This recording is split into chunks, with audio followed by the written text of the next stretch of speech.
Hello students, welcome to my YouTube channel exam 321। आज इस video के माध्यम से हम मोनोहाइड्रिक अल्कोहल बनाने की विधि को जानेंगे। मोनोहाइड्रिक अल्कोहल, मोनो का मतलब होता है वे अल्कोहल जिस पर केवल एक ही OH उपस्थित होता है। यही आपके कोर्स में है। देखिए, जब भी कोई रासायनिक विधियां आप पढ़ते हैं, बनाने की विधि आप पढ़ते हैं, बहुत ज्यादा हो जाती है, लेकिन आपको घबराने की जरूरत नहीं है। मैं एक वर्गीकरण के द्वारा ही आपको अल्कोहल बनाने की विधियां समझा दूंगा। सबसे पहले आपको क्या काम करना है, मैं जो वर्गीकरण बनाने जा रहा हूं उसको आप नोट करिए और उस वर्गीकरण के जरिए ही मैं आपको रासायनिक अभिक्रिया बनानी सिखा दूंगा। आप बस इस वर्गीकरण को समझिए, क्योंकि जब भी मैं केमिस्ट्री पढ़ाने जा रहा हूं आपको, मैं एक वर्गीकरण बनाता हूं जिससे कि केमिस्ट्री बहुत इजी हो जाती है और उस वर्गीकरण के सहायता से आप कोई भी रासायनिक समीकरण आसानी से बना सकते हैं। तो आइए मैं अल्कोहल बनाने की विधियों का एक वर्गीकरण बना देता हूं, आप भी नोट करिए और समझते जाइए इस वर्गीकरण को। सबसे पहले आप देखिए, हम बनाने जा रहे हैं मोनो। मोनो का मतलब जिस एल्किल समूह पे एक OH समूह उपस्थित होता है। मोनोहाइड्रिक अल्कोहल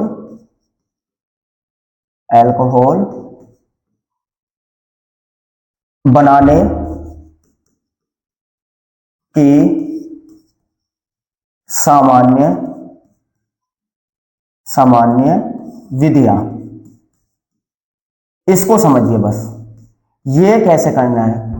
ये जो मैं वर्गीकरण बनाने जा रहा हूं, आप इस वर्गीकरण को दिमाग में रखिए और तुरंत देखिए आप किस तरीके से समीकरणों को बनानी सीख जाएंगे।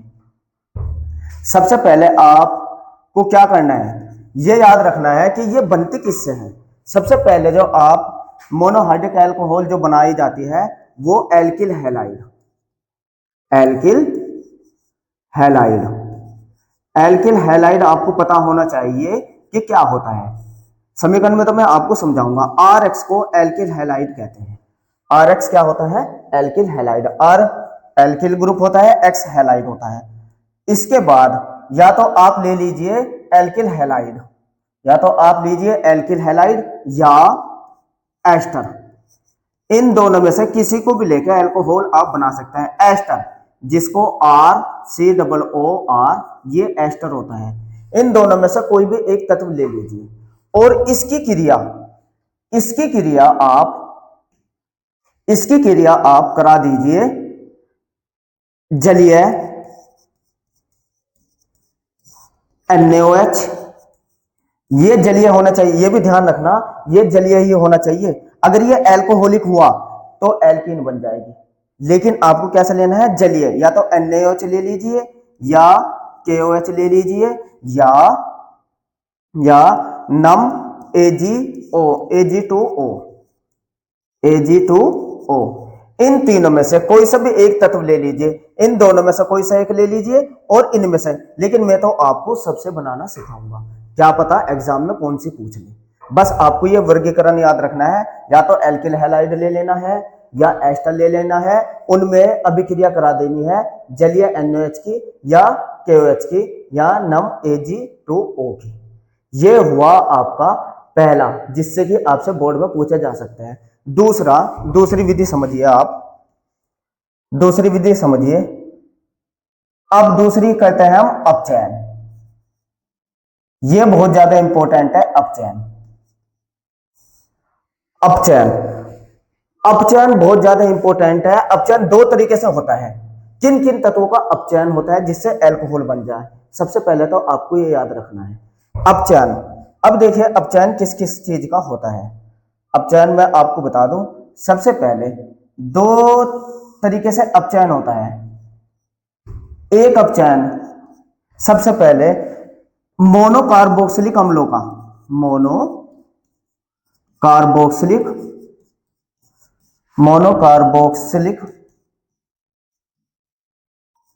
अम्ल या इसके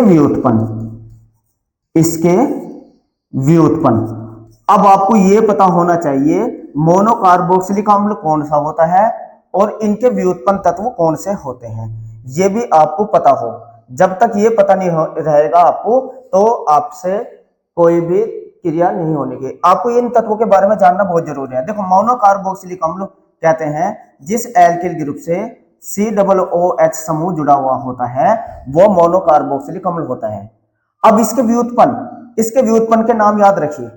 व्युत्पन्न कौन कौन से होते हैं? ये तो हो गया मोनोकार्बोक्सिलिक अम्ल। एक होता है इसके व्युत्पन्न एस्टर, यही एस्टर अभी मैंने बताया ना आपको, एस्टर, ये RCOOR, एस्टरों का अपचयन कर दीजिए, चाहे अम्ल हैलाइड,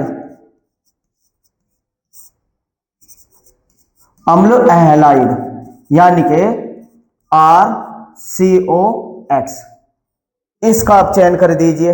अम्ल हैलाइड का अपचयन कर दीजिए, चाहे एस्टर का अपचयन कर दीजिए, ठीक है ना। या अम्ल एनहाइड्राइड,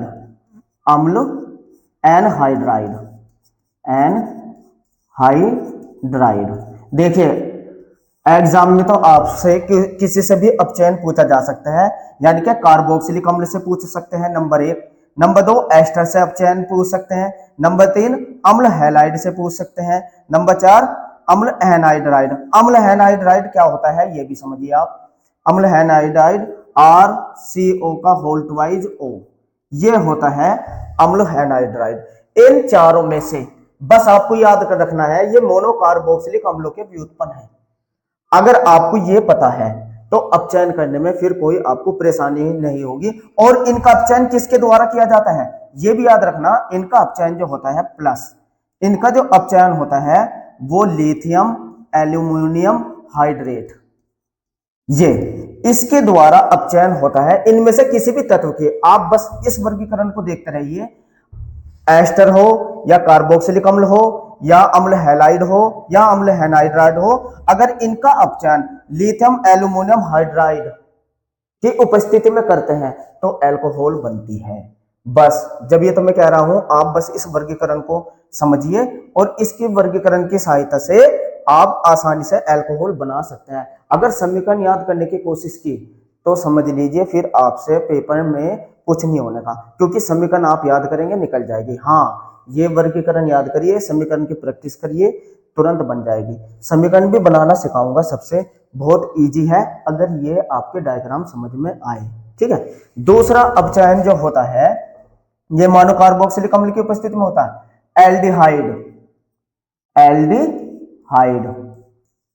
एल्डिहाइड ले लीजिए, ठीक है, या एल्डिहाइड का अपचयन करें या कीटोन का अपचयन करते हैं, कीटोन का, या इसमें एस्टर ले लीजिए। देखिए, एल्डिहाइड जिस पे CHO ग्रुप होता है, कीटोन RCOR कीटोन होती है, और एस्टर, अगर इनका अपचयन करते हैं, अब आपको पता होना चाहिए इसका अपचयन किसकी उपस्थिति में किया जाता है, ये आपको पता हो। प्लस सोडियम और एथिल अल्कोहलिक सोडियम की उपस्थिति में जब इनका अपचयन करते हैं तब भी अल्कोहल प्राप्त होती है, और ये अपचयन कहलाता है। ये भी पता होना चाहिए कि ये अपचयन है कौन सा। अगर जब तक आपको अपचयन का नाम नहीं पता रहेगा तो आप नहीं बना सकते। इसे बुवो ब्लॉक अपचयन के नाम से भी जाना जाता है। अपचयन, बोवो ब्लॉक अपचयन। अब आप फिर समझिए, एल्किल हैलाइड की क्रिया या एस्टर की क्रिया जलीय NaOH या KOH या जलीय नम AgO से कराते हैं तो अल्कोहल बनती है। अब अपचयन याद रखिए, या तो कार्बोक्सिलिक अम्ल या उसके व्युत्पन्न। मैंने उसके व्युत्पन्न भी लिख दिए। इसका अपचयन किसके उपस्थिति में होता है? लिथियम एल्यूमिनियम हाइड्रेट की उपस्थिति में होता है। इसी तरीके से अगर आप अपचयन कर रहे हैं एल्डिहाइड का या कीटोन का या एस्टर का, तो अपचयन कर रहे हैं तब भी क्या प्राप्त होती है? मोनोहाइड्रिक अल्कोहल प्राप्त होती है। अब ये दो तो आपकी समझ में आ गई। अब देखिए तीसरा, अगर आप अब चयन कर रहे हैं प्राथमिक एमीन, प्राथमिक एमीन, प्राथमिक एमीन की क्रिया अगर आप कराते हैं, प्राथमिक एमीन की क्रिया आप कराते हैं नाइट्रस अम्ल से, नाइट्रस अम्ल। ये अभिक्रिया मैं सब बताऊंगा, बस आप ये याद रखना कि किससे अभिक्रिया होने पे अल्कोहल बनेगा। तीसरी अभिक्रिया हो गई प्राथमिक एमीन की क्रिया नाइट्रस से अम्ल से अगर आप कराएंगे तब भी आपको अल्कोहल प्राप्त होती है। अब ये डायग्राम जैसे ही आप देखें, अब आप देखिए इस डायग्राम को अच्छे से दिमाग में रखिए, तुरंत आप पे बनानी आ जाएगी अभिक्रिया। अब देखिए नंबर 4 अभिक्रिया जो बहुत ज्यादा इंपॉर्टेंट होती है, ग्रिग्नार्ड अभिकर्मक से, ग्रिग्नार्ड अभिकर्मक, ग्रिग्नार्ड, ग्रिग्नार्ड अभिकर्मक। ये वर्गीकरण मैं बहुत आराम से समझा रहा हूं ताकि आपकी समझ में आए। अब ग्रिग्नार्ड अभिकर्मक जिसको हम RMgX कहते हैं, ग्रिग्नार्ड, R एल्किल समूह, Mg मैग्नीशियम, X कोई भी हेलोजेंस यानी कि Cl फ्लोरीन, क्लोरीन, ब्रोमीन में से कोई से भी, ये ग्रिग्नार्ड अभिकर्मक होता है।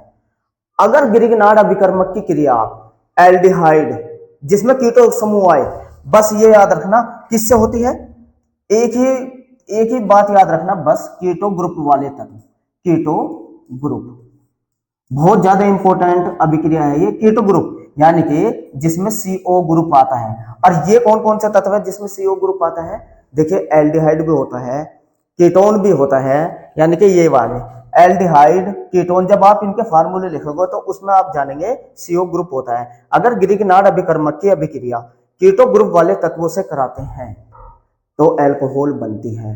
बस पूरी केमिस्ट्री में कहीं भी ग्रिग्नार्ड अभिकर्मक की अभिक्रिया कीटो ग्रुप से होती है तो अल्कोहल बनते हैं। कौन से अल्कोहल बनते हैं, प्राथमिक भी बन सकती है, द्वितीयक भी बन सकती है, तृतीयक भी बन सकती है। लेकिन बस आपको तो ये क्या याद रखना है इस वर्गीकरण में कि ग्रिग्नार्ड अभिकर्मक की क्रिया अगर कीटो ग्रुप से कराते हैं तो अल्कोहल बनते हैं। कौन से अल्कोहल बनेगी वो मैं आपको समीकरण में जाके आसानी से समझा दूंगा।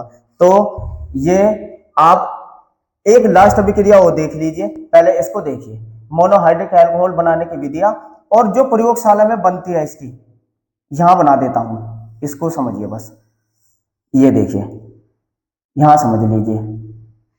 अगर ये देखिए एल्कीन, एल्कीन की अभिक्रिया, एल्कीन यानी कि जिनमें कार्बन कार्बन के मध्य डबल बॉन्ड आता है उनकी बात हो रही है, वे हाइड्रोकार्बन जिनके मध्य कार्बन कार्बन के मध्य डबल बॉन्ड आए उनको एल्कीन कहते हैं, ठीक है ना। और अगर एल्कीन वाले तत्वों की अभिक्रिया किससे करा दी जाए, सांद्र H2SO4 से, सांद्र H2SO4 से कराते हैं, सांद्र H2SO4 से कराते हैं तो अल्कोहल प्राप्त होती है। तो ये कितनी विधि जानी है आपने, नंबर 1 ये रही, कितनी विधि से बना रहे हैं, 1, नंबर 2 ये हो गई एल्कीन से, नंबर 3 अपचयन हो गया, नंबर 4 प्राथमिक एमीन से होगी और नंबर 5 ग्रिग्नार्ड अभिकर्मक से हो गई। पूरी केमिस्ट्री की अभिक्रिया अल्कोहल बनाने की आपके स्क्रीन पर है एक वर्गीकरण के द्वारा। अगर अल्कोहल बनाने की विधि आई तो इससे बाहर नहीं रहेगी। तो आप इस डायग्राम को अच्छे से बना लीजिए, बहुत इजी वे में आपको मैंने ये डायग्राम को समझाया है कि एल्किल हैलाइड या एस्टर पर। आप अब कंफ्यूजन कर रहे होंगे कि एल्किल हैलाइड क्या है, एस्टर क्या है, आप घबराएं नहीं, अब मैं समीकरण बनाने जा रहा हूं, उसमें आपको सबको बता दूंगा कि ये कौन कौन से तत्व होते हैं। बस आपका पहला टारगेट होना चाहिए कि इस डायग्राम को आप अच्छे से लर्न कर लीजिए और बना लीजिए, इसी को लर्न रखना है। समीकरण कभी याद नहीं होती, समीकरण अब इसी के जरिए बनेगी।